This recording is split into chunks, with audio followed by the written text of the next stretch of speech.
Ceci est la Chine. C'est à peu près de la même taille que les États-Unis, mais environ un tiers de toute sa superficie est constituée de montagnes. Au sud-ouest, vous avez l'Himalaya et le plateau tibétain situé à 15 000 pieds d'altitude. Au nord et à l'ouest, le désert de Gobi et le Taklamakan, surnommé la mer de la mort. À l'est, près de 14 000 km de côte. La Chine a été décrite comme étant essentiellement une île géographique. Pas parce qu'elle est entourée d'eau, mais parce qu'elle est entourée de terrains pratiquement infranchissables dans presque toutes les directions. Au cours des 3700 ans environ d'histoire chinoise documentée, elle n'a été complètement conquise que 2 fois par des puissances étrangères. Par les Mongols en 1279, après 74 ans d'efforts, et par les Mandchous en 1683, après 65 ans de conquête.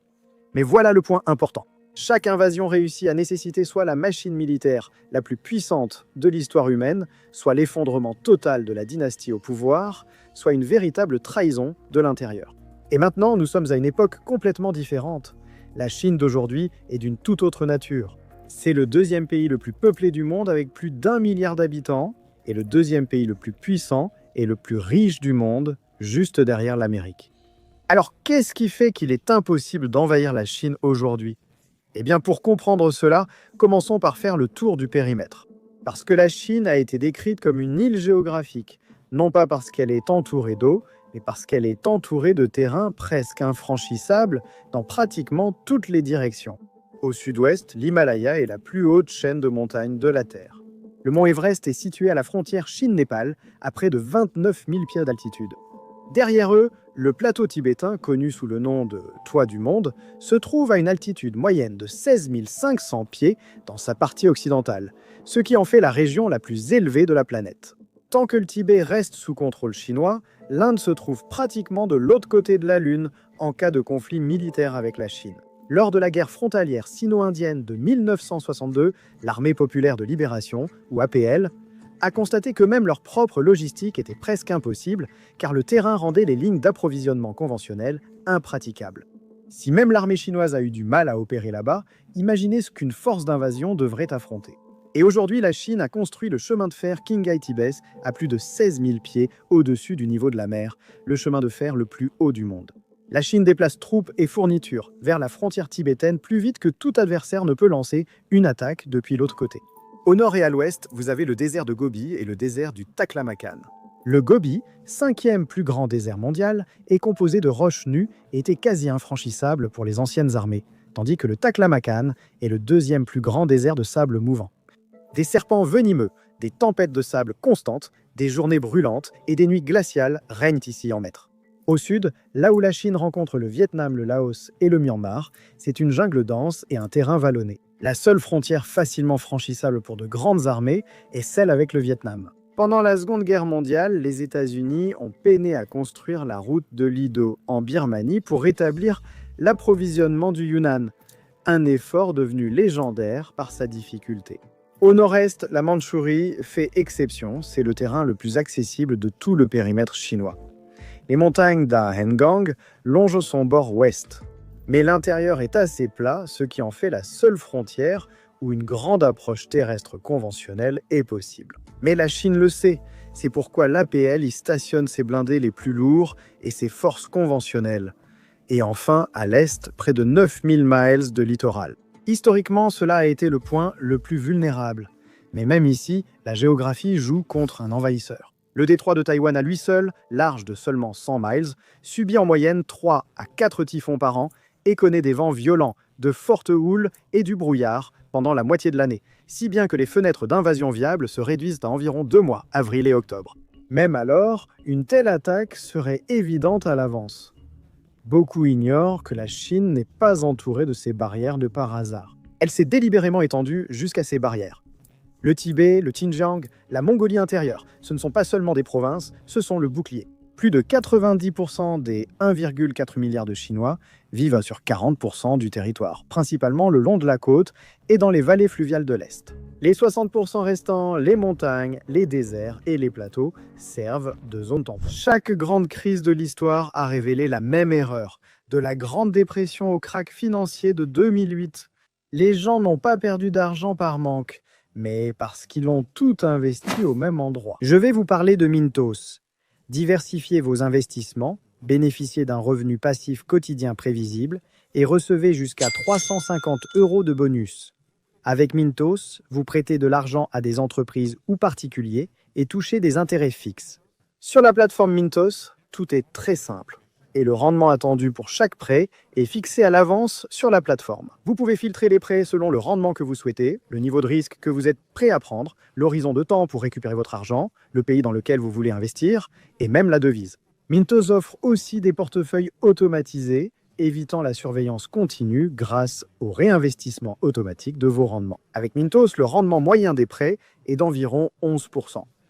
Mintos est en activité depuis 2014, compte plus de 600 000 utilisateurs et est réglementé dans l'Union européenne sous MiFID. Et comme vous venez par ma chaîne, vous bénéficierez d'un bonus exclusif allant jusqu'à 350 € à partir d'un investissement de 500 €.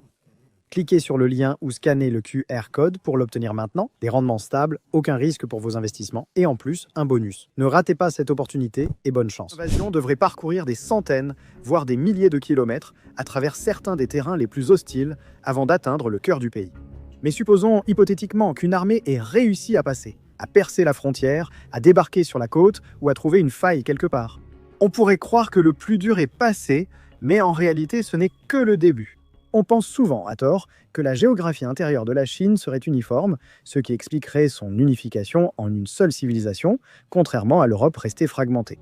Mais ce n'est pas exact. Le relief de la Chine est aussi morcelé que celui de l'Europe, divisé par les monts Taiyang, les monts Qingling et l'immense bassin du Sichuan. Le fleuve Yangtze, long de près de 4000 miles et troisième plus long fleuve du monde, a servi pendant des millénaires de gigantesques barrières naturelles défensives entre le nord et le sud. La Chine contrôle tous les ponts et points de passage le long de celui-ci. Ils peuvent être démolis en minutes et lors de la mousson, le fleuve gonfle tellement que même les équipements modernes peinent à le franchir. Mais le Yangtze n'est pas la seule ligne. Le fleuve jaune traverse la Chine du nord d'est en ouest, créant une seconde barrière en profondeur à des centaines de kilomètres au nord. Les deux fleuves, reliés par le Grand Canal, forment un réseau de voies navigables intérieures qui traversent le pays. Si les ports côtiers sont bloqués, ce réseau absorbe la charge logistique. Un envahisseur affronte bien plus que des fleuves. Il fait face à un pays qui peut réorganiser sa chaîne d'approvisionnement pour contourner un blocus. Il y a aussi le bassin du Sichuan, qui abrite aujourd'hui plus de 100 millions de personnes, entouré de montagnes de tous côtés, avec seulement quelques points d'entrée étroits. Pendant la Seconde Guerre mondiale, la République de Chine a déplacé sa capitale en temps de guerre à Chongqing, au cœur du bassin, car elle était tout simplement inaccessible aux Japonais. Ensuite, la doctrine du président Mao Zedong, exposée dans son ouvrage de 1938 sur la guerre prolongée, expliquait précisément pourquoi cela s'est produit. Céder du terrain pour gagner du temps. Allonger les lignes d'approvisionnement. Refermer les forces de guérilla autour des flancs. Plus le Japon avançait, plus il était englouti. Vu sa taille et sa population, la Chine ne pouvait être totalement soumise. Aujourd'hui, cet aspect culturel reste crucial dans tout scénario moderne. Le siècle de l'humiliation, de 1839 à 1949, où les puissances occidentales et japonaises ont morcelé la Chine par des traités inégaux et l'occupation militaire, n'est pas qu'une simple note de bas de page historique. C'est la blessure nationale par excellence, enseignée dans chaque école, évoquée par chaque dirigeant chinois. Toute armée étrangère sur le sol chinois aujourd'hui ne fracturerait pas la population. Cela les unirait en la force de combat la plus motivée de la planète. Avec environ 626 millions de personnes aptes au service militaire, 1,4 milliard de défenseurs constituent une dissuasion très différente de toute chaîne de montagnes. Maintenant, si tout cela ne suffisait pas, la Chine a passé les 60 dernières années à construire des systèmes de défense que la plupart des gens ignorent totalement. Il y a 3 couches à ce système. La première, c'est la base industrielle cachée. À partir de 1964, Mao a lancé ce qu'on appelle le mouvement du Troisième Front, une campagne secrète visant à déplacer environ 400 usines d'État des villes côtières vulnérables vers des complexes montagneux cachés au cœur de l'intérieur de la Chine. Le principe directeur était de construire près des montagnes, de disperser les installations et de tout cacher. La production d'armes nucléaires, les sites aérospatiaux et la fabrication d'électronique ont été déplacés sous terre ou dans des vallées isolées. En 1980, la Chine intérieure produisait plus de la moitié de l'électronique du pays. Toute la campagne a été tenue secrète du public chinois jusqu'en 1978. Au-delà de la logistique, la Chine est autosuffisante d'une manière que la plupart des pays ne le sont pas. Elle contrôle à elle seule 95% des chaînes d'approvisionnement mondiales en terres rares. Les matériaux de chaque système d'armes avancé, puces de guidage et appareils de communication. Elle domine la production mondiale d'acier, ciment et aluminium. Elle nourrit 1,4 milliard de personnes avec environ 9% des terres arables mondiales. Un envahisseur misant sur l'étranglement économique, coupant le commerce, bloquant les importations, fait face à un pays qui a passé 60 ans à s'organiser précisément contre cette vulnérabilité. La Chine, souvent sanctionnée par l'Occident, a appris à développer elle-même tout ce dont elle avait besoin, des semi-conducteurs à l'intelligence artificielle. La deuxième couche est la Grande Muraille souterraine. Ce réseau de tunnels, long de plus de 3000 miles et atteignant parfois 1000 mètres de profondeur, sert à la force des fusées de l'APL pour cacher et déployer des missiles balistiques intercontinentaux nucléaires. La construction a commencé en 1985. Le rapport du Pentagone de 2023 sur la puissance militaire chinoise confirme que la Chine possède des milliers d'installations souterraines et en construit chaque année. Aucune première frappe ne peut éliminer la capacité de la Chine à riposter. La Chine a dépassé les 600 ogives nucléaires opérationnelles à la mi-2024, ayant ainsi plus que doublé son arsenal depuis 2019. Et il est prévu qu'elle dépasse le millier d'ici 2030. La troisième couche est la machine de mobilisation. La loi sur la mobilisation de la défense nationale de la Chine de 2010 donne au gouvernement l'autorité légale de réquisitionner tout bien civil en cas de crise. La Chine possède les plus grandes forces armées en service actif du monde, avec environ 2 millions de militaires et la plus grande marine du monde. Sa capacité de construction navale est estimée à 230 fois supérieure à celle des États-Unis. Un seul chantier naval chinois, Jiangnan sur l'île de Chongqing, a une capacité supérieure à celle de tous les chantiers navals américains réunis, ce qui est fou, sans compter que la Chine détient le plus vaste réseau ferroviaire à grande vitesse mondiale, dépassant 29 000 miles de voies conçues selon des normes militaires. L'APL peut le réquisitionner instantanément. Les troupes, les armes et les fournitures peuvent traverser le pays d'un bout à l'autre en quelques heures. C'est le véritable avantage de défendre la Chine.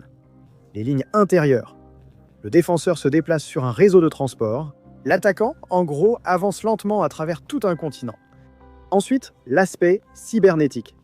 Les capacités offensives de la Chine en cyber peuvent paralyser la logistique, les communications et le commandement d'un envahisseur avant qu'un navire n'atteigne la côte. Des opérations comme Volt Typhoon, une campagne cybernétique liée au gouvernement chinois, ont déjà démontré la capacité de s'infiltrer dans les infrastructures critiques américaines. Enfin, il y a quelque chose qui n'apparaît sur aucune carte, l'organisation gouvernementale.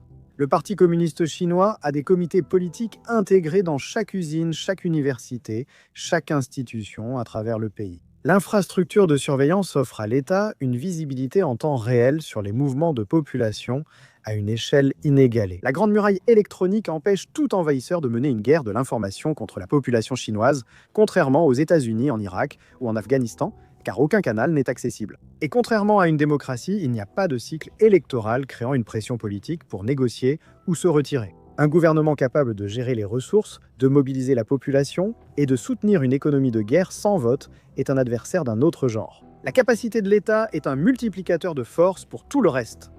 À ce stade, vous vous interrogez peut-être sur la Grande Muraille de Chine. Était-elle vraiment utile? Eh bien, la Grande Muraille n'est pas un seul mur. C'est un système défensif de 13 000 miles couvrant plus de 2000 ans, avec un réseau de signaux permettant de transmettre des avertissements sur des centaines de kilomètres presque instantanément. Elle faisait office de barrière contre la cavalerie, d'autoroute pour les troupes, de système de communication et de contrôle du commerce. Le problème était que la Grande Muraille existait en raison d'une réelle vulnérabilité. La steppe du Nord, par laquelle des armées à cheval pouvaient y pénétrer au cœur du territoire. C'était l'unique faille du périmètre. La Chine a aujourd'hui une faille similaire sous une autre forme, le dilemme de Malacca. La Chine importe environ 10 à 11 millions de barils de pétrole par jour, dont environ 65% transitent par le détroit d'Ormuz et le détroit de Malacca.